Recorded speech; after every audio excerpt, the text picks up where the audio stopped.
Hi, ako si Bon, working student at kung interesado po kayo sa aking buhay guys, tara samahan niyo ako for today's video. Ngayong araw nga pala guys, maganda-ganda tinda namin at nakatubo naman kami kahit papaano.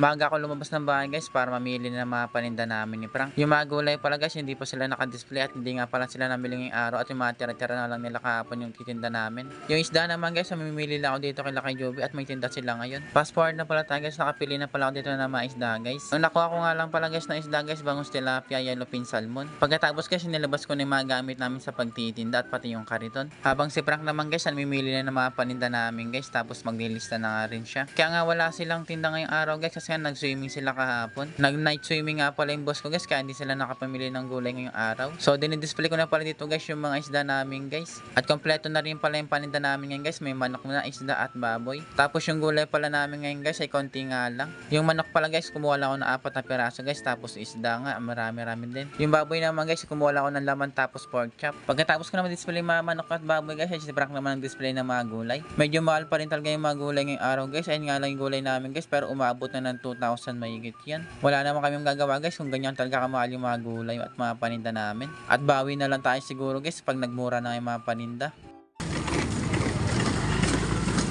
Nandito na pala kami guys sa St. Cecilia guys at bumili agad sa amin at buwan naman namin si nanay at pati sila ate. Nanay naman dito guys bumili lang sa amin ng gulay guys. At yung masuki naman namin dito guys 3 tao guys na bumili sa amin. At ayun nga guys marami din binili sa amin sila suki. Kumuha nga sila ng mga isda, gulay at baboy. At sabi pa nga ng isang suki namin para hindi na daw sila lalabas ng bahay at para hindi na sila pumunta sa palengke. Kaya sabi ng mga suki namin guys hindi na sila mapagod kapag bibili sila ng mga ulam at mga gulay at mga isda. Gulay, isda, manok, baboy. Gulay, isda, manok, baboy.